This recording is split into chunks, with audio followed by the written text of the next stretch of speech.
से बाहर आया और बाथरूम का दरवाज़ा बंद कर दिया और पीछे मुड़ने की सोच रहा था। तभी अचानक किसी का हाथ मेरी कमर पर लगा। मैं घबरा गया और झटके से पलटा। तभी मेरा छोटा सा लपेटा हुआ तौलिया खुल गया और नीचे गिर गया। मैं उस पल बहुत असहज महसूस कर रहा था और मुझे नहीं पता था कि इस स्थिति से कैसे निपटूं। जैसे ही मैंने घबराकर अपने चेहरे से रुमाल हटाया, मुझे एहसास हुआ कि आगे मेरी सास खड़ी थी। वह पीछे झुकी थी और पानी की बाल्टी लेने आई थी। जैसे ही वे पलटी तो मेरा तौलिया नीचे गिर गया और मैं ठीक अपनी सास के सामने वैसा ही खड़ा था। सास ने घबराकर अपना मुंह खोला और मैंने लड़खड़ाकर पीछे हटने की कोशिश की, लेकिन वह फंस गया और अपना संतुलन खो बैठा। तो मैं आगे बढ़ गया। मुझे कुछ भी पता नहीं था। मैंने अपनी सास की ओर देखा तो सास ने कहा, नमस्कार दोस्तों, आप कैसे हैं? आज मैं आपको मेरी सास और मेरे बारे में एक अलग कहानी बताने जा रहा हूँ। मेरा नाम सूरज है। 28 साल का हूँ और मेरा वजन थोड़ा ज्यादा है, लेकिन मेरा रंग सांवला है। शादी को 4 साल हो गए हैं और मेरी पत्नी का नाम मीना है। हमारा बेटा महेश 2 साल का है। यह एक छोटी सी घटना की कहानी है जिसने मुझे और मेरी सास को करीब ला दिया। मेरे ससुर की 6 साल पहले मृत्यु हो गई थी और मेरी पत्नी उनकी इकलौती बेटी है। तो मेरी सास गांव में अकेली रहती है। उसका नाम कमला है और उनकी उम्र 42 साल है। लेकिन जब आप उन्हें देखेंगे तो आपको उनकी उम्र का एहसास ही नहीं होगा। वह अब भी पहले की तरह मजबूत और ऊर्जावान है। मेरी सास की उम्र का बिल्कुल भी अंदाज़ा नहीं लगाया जा सकता। उसका शरीर किसी युवा लड़की की तरह गठीला है और उसकी लंबाई लगभग 5 फीट है। उसे पीछे से देखने पर मैं हमेशा उसकी सुंदरता से आश्चर्यचकित रह जाता था। वह बहुत भरी हुई, ऊर्जावान है और चलते समय किसी का भी ध्यान आकर्षित कर लेती है। हालांकि मैं कुछ विशेष अनुभव साझा करना चाहूँगा जहां उसका और मेरा रिश्ता और भी खास बन गया था। आज जो कहानी मैं आपको बताने जा रहा हूँ, वो एक सच्ची घटना पर आधारित है। एक बार मैं और मेरी पत्नी अपनी सास से मिलने गए थे। मेरे साथ मेरी पत्नी और हमारा 1 साल का बेटा भी था। हम उसके गांव स्थित घर पहुँचे। वह हमें देखकर बहुत खुश हुई। उनके चेहरे पर खुशी देखकर हमें भी बहुत अच्छा लगा। वह बहुत गर्मजोशी से हमारा स्वागत कर रही थी, मानो हम बहुत दिनों बाद वापस आए हों। जब हम घर आए तो हम सब ने मिलकर बातें कीं। सास से खूब बातचीत हुई और सब कुछ ठीक होता दिख रहा था। हम वहाँ 4 दिन रुकने वाले थे और हमारा प्लान रविवार शाम को लौटने का था। अगले दिन सुबह हुई और मैं गांव के शांतिपूर्ण, सुंदर वातावरण से मंत्रमुग्ध हो गया था। ताज़ी हवा, हरियाली एक अलग ही आनंद दे रही थी। गांव की सादगी में एक विशेष आकर्षण था जिसने हमें वहां रहने के लिए और भी उत्सुक कर दिया। सुबह मैं नहाने के लिए बाथरूम में गया। पत्नी बच्चे को लेकर हॉल में बैठी थी और उसे खाना परोस रही थी। मैं बहुत खुश था और मेरे दिमाग में अच्छे विचार चल रहे थे। लेकिन नहाने में हमेशा दिक्कत होती थी। क्योंकि मैं कभी शॉर्ट्स नहीं पहनता, इसलिए शॉवर से बाहर निकलना थोड़ा भ्रमित करने वाला होता है। लेकिन उस दिन मैं बहुत अच्छे मूड में था, इसलिए मैंने उस चिंता को नज़रअंदाज किया और बड़े आराम से नहा लिया। मैं केवल पैंट पहनता हूँ और यह बात मेरी पत्नी भी जानती है।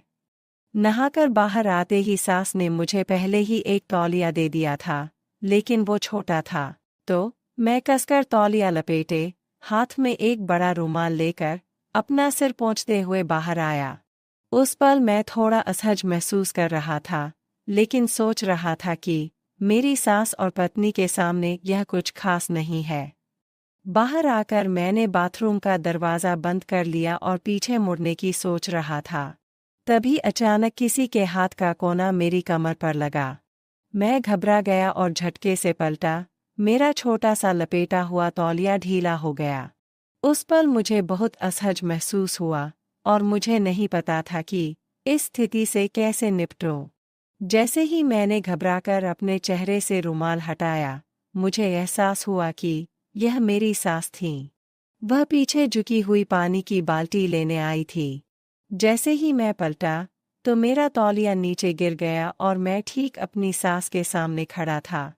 सास ने घबराकर अपना मुंह खोला और मैंने लड़खड़ाकर पीछे हटने की कोशिश की, लेकिन वह पर फंस गया और अपना संतुलन खो बैठा। तो मैं आगे बढ़ गया। मुझे कुछ भी पता नहीं था। मैंने सासू माँ की तरफ देखा, वो सिर उठाकर मेरी तरफ देख रही थीं। उसकी आंखें चौड़ी थीं और हम दोनों स्तब्ध थे। उस वक्त पूरा माहौल असहज हो गया।